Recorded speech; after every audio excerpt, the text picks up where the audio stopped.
Oh, ini panjang. Macam kolom Riau Pos. Tapi bagus.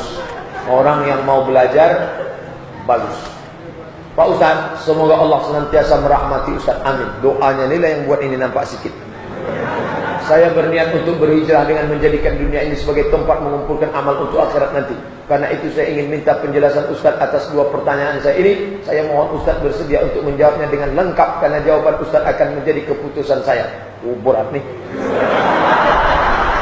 Saya seorang PNS di salah satu instansi pemerintah. Dulu ketika saya mendaftar PNS, saya dibantu oleh abang saya yang koneksi dengan pimpinan instansi itu. Lalu untuk saya lulus, abang saya memberikan uang ke pimpinan itu, yang mana uang itu dari saya mencarikannya sebanyak 25 juta.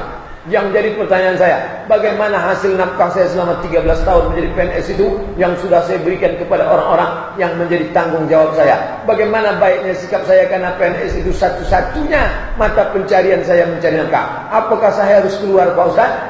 Kalau cukup syarat, maka dia tidak dikatakan riswah sogok. Menerima PNS IP 3,5, jurusan teknik sipil, pernah mengabdi selama 3 tahun. Tiba-tiba dia ikut lulus karena cukup syarat, maka dia memberikan itu tidak disebut sogok. Tapi karena memang yang tukang pegang sendok belanga itu maksa, dia yang megang sendok. Itu memang hak kita, yang di sendok dia itu hak kita. Lalu datang dia, mau kata dia, ya, wani piro. Maka saat itu kita sedang mengambil hak kita, bukan kita. Yang dikatakan riswah itu IP 2,0, jurusan SAG, sarjana agama, tak ada hubung kait dengan teknik. Lalu kemudian tak pernah ngabdi, tiga-tiganya dilanggar, dianiaya orang yang berhak. Itu baru dia menzolim. Kalau ragu dengan jawaban saya ini, tanya ke Mufti Pekanbaru, Dr. Mawardi Muhammad Saleh.